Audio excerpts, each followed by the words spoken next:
Aman, aman.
Oke, halo guys.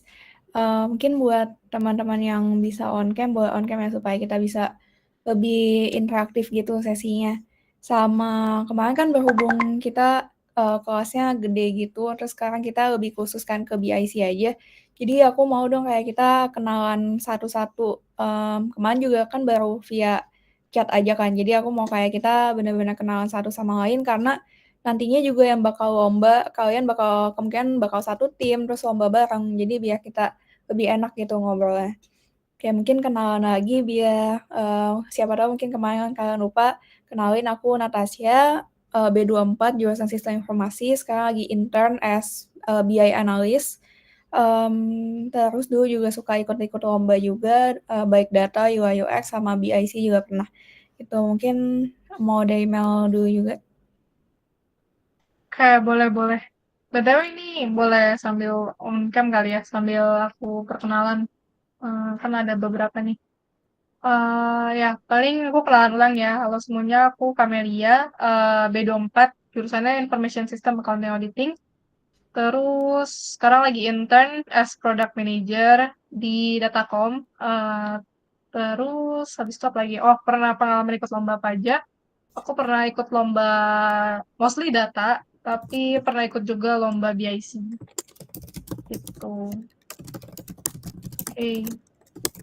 Mungkin boleh coba ini kali ya, absen kali ya. Mungkin di komen coba yang hadir.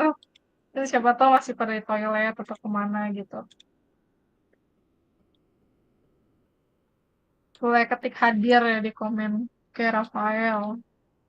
Yang lain mana nih?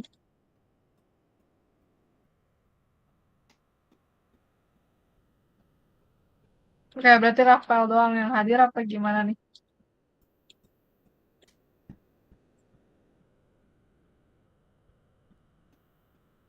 Oke,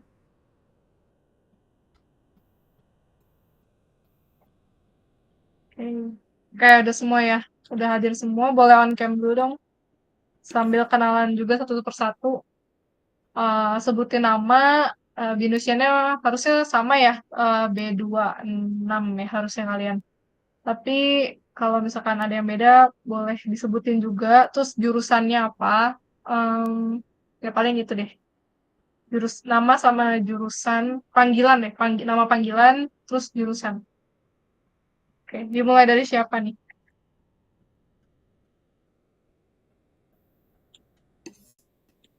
Sama motivasi kali ya, motivasi ikut BIC, ikut elit tim. Dari aku dulu boleh sih. Oke, boleh.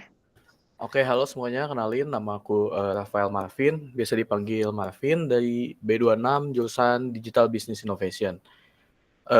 Tinggal apa nih? Motivasi ikut Elite Team. Ya, Motivasinya pengen nyari banyak pengalaman lagi sih di tentang perlombaan gitu. oke. Sebelumnya udah pernah ikut lomba belum, Rafael? Kebetulan sekarang juga lagi ikut lomba International Youth Planner Competition yang punya SBM. Oh, mantap. Makanya takutnya Eh, agak bentrok hmm, sih. Soalnya lombanya tuh dari Februari ini sampai nanti Mei. kalau masuk final. Oh, I see. Tadi di cabang lomba apa, sorry? Di cabang lomba bisnis, jadi kita ngasih ide bisnis gitu. International Keren. Youth Planner Competition. Oke, good luck, Rafael. Oke, paling next-nya boleh tunjuk yang lain deh. Dari kamu mau tunjuk siapa? Denzel kayaknya kelihatannya udah mau tuh. Boleh Denzel. Oke, boleh. Halo semuanya. Nama aku Denzel Malik Ibrahim. Aku B27 jurusan Computer Science. By the way panggilannya Denzel. Terus motivasi join elite team sebenarnya mau ini sih, mau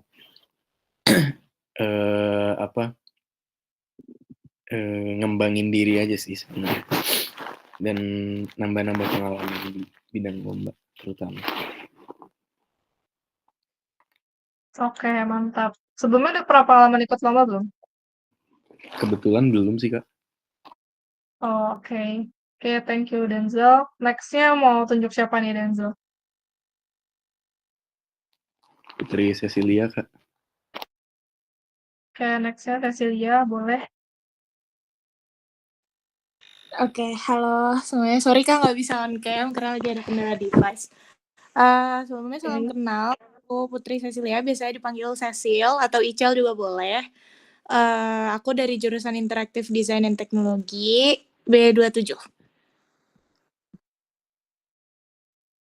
Oke. Motivasinya apa ikut di ICL Team? Motivasinya selain karena suka sama dunia bisnis, terus pengen ngembangin wawasan dan pengalaman juga sih di dunia bisnis lebih dalam lagi gitu.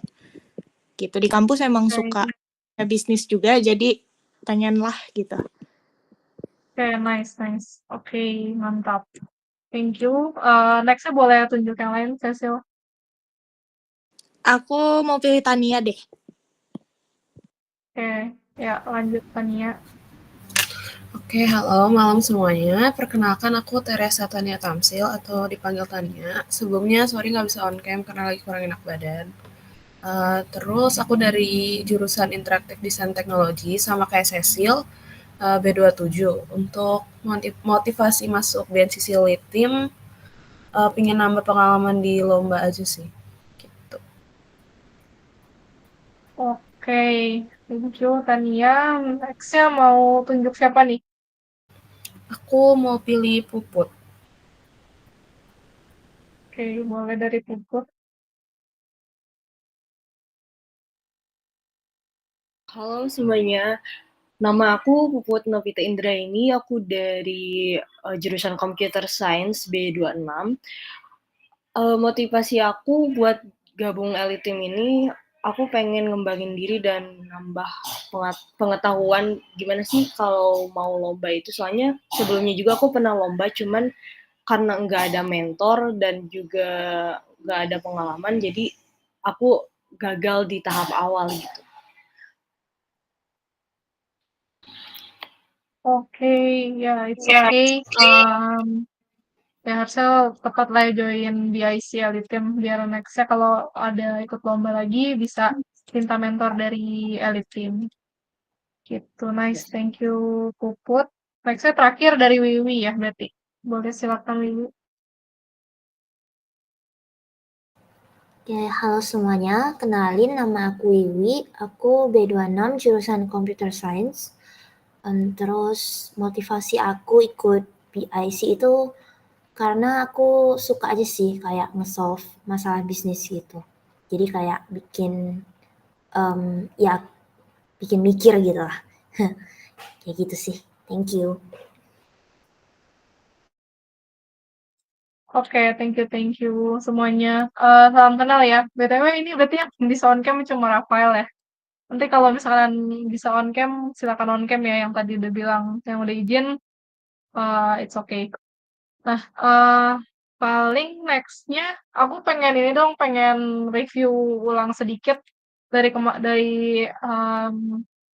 sesi 2 hari lalu ya berarti, dari sesi 2 hari lalu, dari kalian ada yang inget nggak nih, kayak apa sih yang dibahas gitu? Ada yang mau volunteer.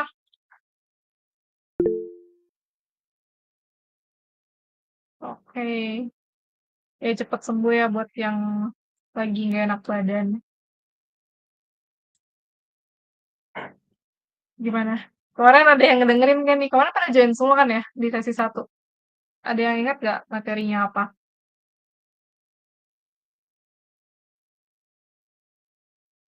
Oke.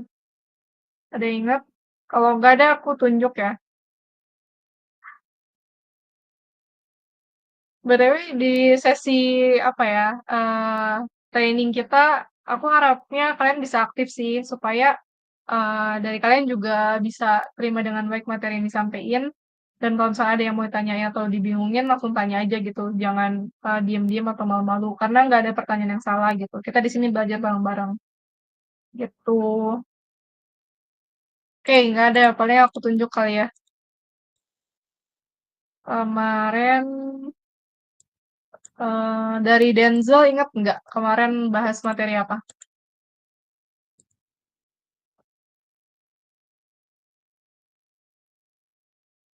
Halo Denzel, suara aku masuk ya? Halo, masuk Kak. Oke. Jujur, aku agak lupa sih Kak sama materi kemarin karena ikut Zoom-nya pas lagi di luar juga sih Kak. Oke.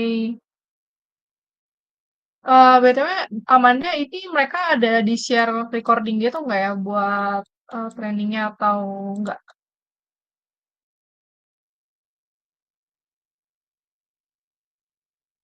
Oh, oke oke. Ya nggak apa-apa sih. Em, yang lain ada yang ingat nggak atau sama kayak Denzel? Aku nggak ikut full sih, Kamel cuman ikut awal sama yang akhir yang kalau nggak salah yang Natasha ngejawabin pertanyaan itu loh, yang dari Dandi tentang UI UX, tentang penilaian UI UX sama tentang bisnis ITCAS beberapa juga. Oke, oke kalau gitu. Thank you Rafael untuk jawabannya. Nah, ya paling aku pengen review sedikit lah ya. Jadi di bukan di minggu ya, di pertemuan pertama itu kita ada bahas tentang apa itu BIC, terus juga kita bahas tentang identify problems, terus tentang data gathering, sama kita ada ngebahas tentang lean startup versus design thinking gitu. Nah, kenapa aku review dikit materinya? Karena di materi kali ini kita bakal lanjutin yang kemarin nih yang di-mention juga sama Natasha. Kita akan jelasin lebih detail tentang design thinking sama lean startup gitu. Nah, paling dari kalian berarti sebelum sebelum masuk materi ya, aku pengen tahu aja sih dari kalian berarti sekarang posisinya lagi dengerin materinya di rumah kah atau kayak lagi ada sambil pergi atau gimana gitu? Kalau di rumah, boleh kasih apa, reaction jempol kali ya? Oke. Oke oke. Oke, berarti di rumah semua ya? Kayak aku harap bisa diterima dengan baik ya materinya. Paling kalau gitu kita langsung masuk aja ke materi, mungkin dari Natasha udah boleh mulai dulu ya. Thank you. Oke, thanks Kamel. Sebentar aku share screen ya.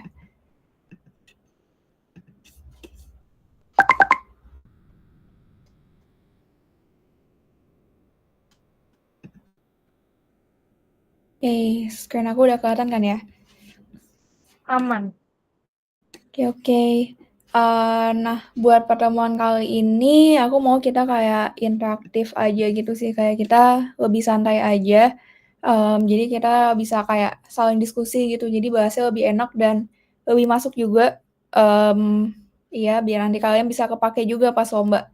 Nah, di pertemuan sebelumnya kan juga kita udah sempat bahas tentang design thinking sama lean startup, tapi mungkin baru di kulitnya doang gitu, belum masuk ke dalamnya kayak step-nya kayak gimana, proses apa aja yang bisa kita lakuin dan lain-lain gitu.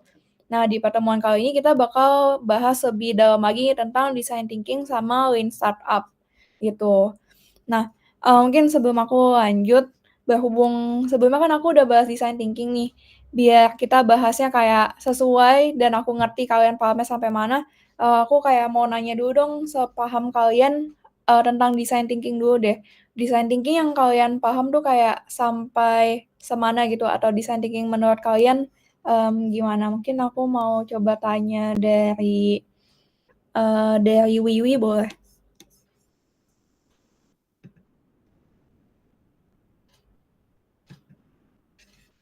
Oke. Halo, suara aku kedengaran nggak? Aman. Oke, jadi kalau misalnya dari sepemahaman aku, design thinking itu intinya itu ada beberapa proses di mana kita itu berpikir yang jika kita ngumpulin pemikiran kita itu tuh kita bisa menyelesaikan suatu masalah gitu. Jadi itu membentuk suatu desain gitu. Makanya disebut design thinking. Gitu sih. Oke, nice. Thank you banget, Wiwi. Kayak kita tampung dulu ya. Mungkin next-nya aku juga mau dengar dari Puput. Kayak ada nggak Puput?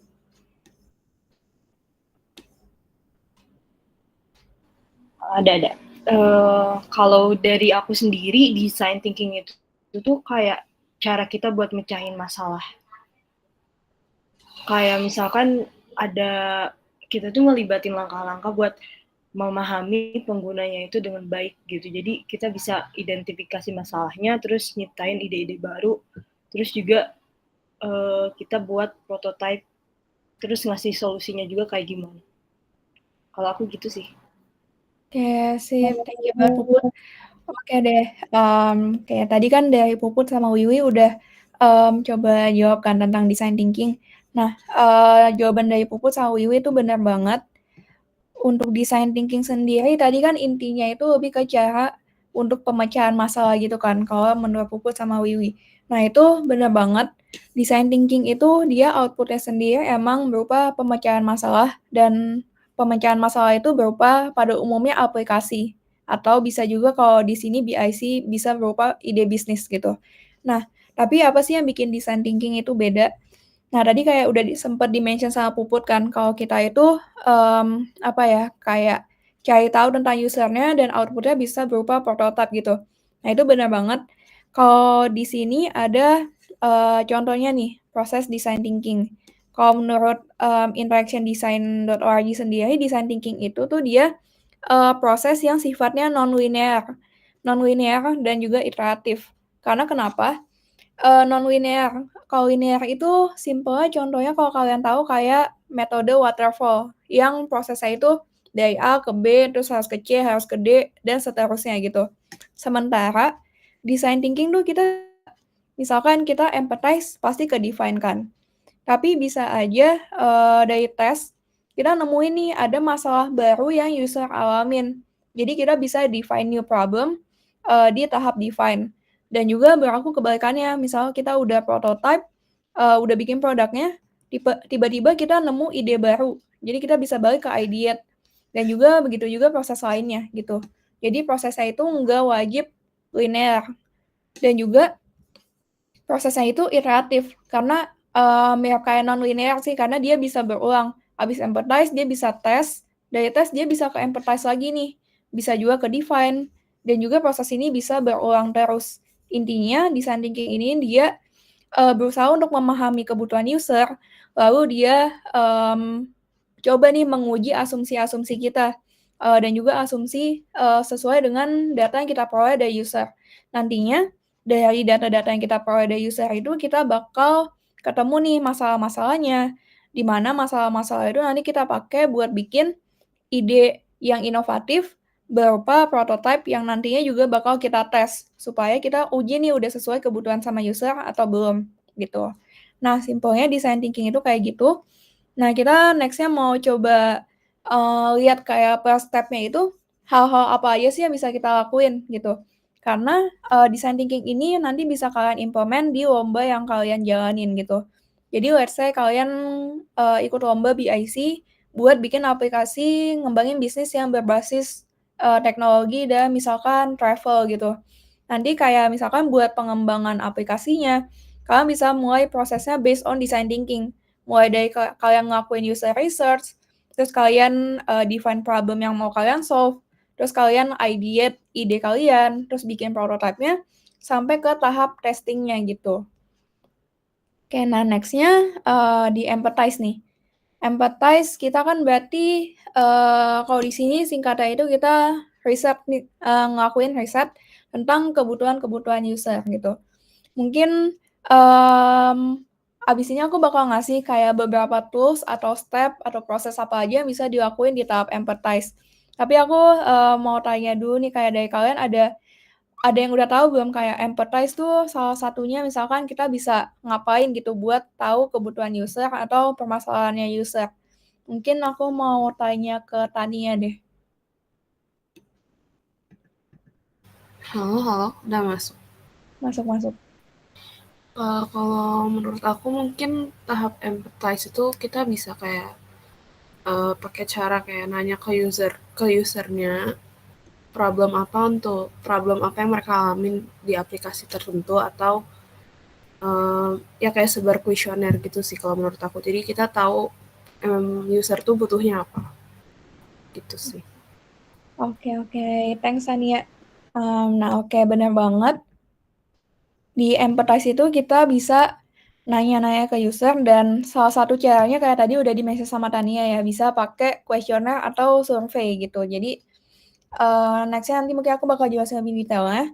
Terus selain itu bisa juga mau user interview, sama selain itu bisa juga mainly via survei atau user interview. Dan di akhirnya kita bakal bikin empathy map buat kayak memahami lebih lanjut tentang kondisi dari segmen-segmen user yang kita targetin gitu. Nah, mungkin aku next ke survei dulu. Nah, mungkin kalau 2 metode untuk pengumpulan data utama yang umumnya digunain di lomba-lomba baik BIC, UI UX, atau web dev itu pada umumnya ada 2 ini, ada survei sama user interview gitu. Nah, masing-masing ini sebenarnya ada pros and cons-nya, ada kelebihan dan kekurangannya gitu. Kalau survei, kita bisa ngumpulin data yang jumlahnya cukup banyak, bisa nyampe 100, bisa nyampe puluhan, dan biasanya kita bisa sebar ke masyarakat yang luas gitu. Dan pada umumnya tapinya, minusnya, data yang kita dapat tuh berupa data summary aja. Misal demografik user target kita, misal umurnya, jenis kelaminnya, pekerjaannya, dan lain-lain. Sama kalaupun tentang pendapat mengenai suatu hal, itu biasanya cenderung pertanyaan yang tertutup ataupun yang jawabannya cenderung di kulitnya aja gitu, kita nggak bisa gali lebih dalam. Makanya survei ini biasa digunain supaya kita tahu data kayak summary atau data majority yang bakal kita pakai buat aplikasi kita. Let's say aplikasi kita ini ditargetin mostly untuk usia 17 sampai 30 tahun dan karena rata-rata punya masalah apa gitu. Jadi kita tahu data berupa summary-nya dari orang-orang kita sebar surveinya ini. Sementara kalau user interview itu kita sebaliknya, biasanya kita cuman perlu interview biasanya sih 3 orang